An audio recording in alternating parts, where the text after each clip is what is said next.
Montréal, Québec, nos villes qui brillaient jadis sont aujourd'hui en train de se désagréger. Criminalité qui grimpe, pauvreté qui s'installe, mairies qui méprisent leurs citoyens, la criminalité explose. Les maisons sont hors de prix, le Québec survit par surtaxation pendant que ses citoyens s'appauvrissent. Chaque semaine, de nouveaux faits divers, agressions, vols, fusillades. Montréal est en train de devenir un laboratoire d'échec social. Pendant que nos élus détournent le regard, les citoyens, eux, détournent leurs pas pour éviter certaines rues. C'est ça, le portrait actuel du Québec. Quand ta propre ville devient un terrain miné, c'est plus seulement un problème de sécurité, c'est un problème de civilisation. Et pendant que la colère monte, que fait le gouvernement Legault? Rien. Ou pire, il méprise sa propre population.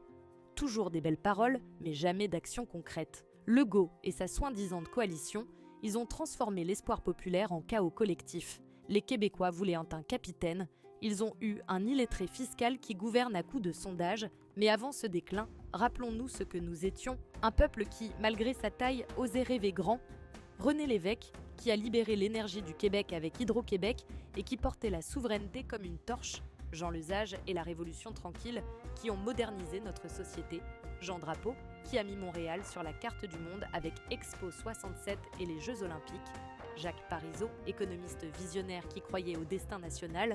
N'oublions pas les grandes dames, Lise Payette qui a donné une voix nouvelle aux femmes et Thérèse Casgrain, pionnière du droit de vote féminin au Québec. Et pendant ce temps, nos Canadiens soulevaient 24 coupes Stanley.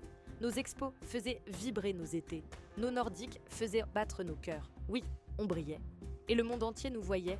Comment un peuple qui a déjà touché les étoiles a-t-il pu se résigner à l'obscurité? La réponse tient en grande partie dans le poids d'une génération, les baby-boomers. Les baby-boomers détiennent la clé électorale.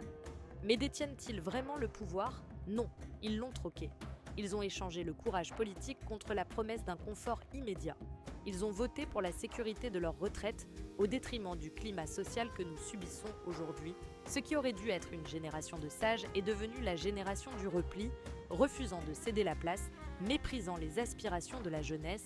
Pire, en choisissant des partis sans vision, obsédés par la gestion à court terme, ils ont contribué à la détérioration de nos institutions, à commencer par l'éducation.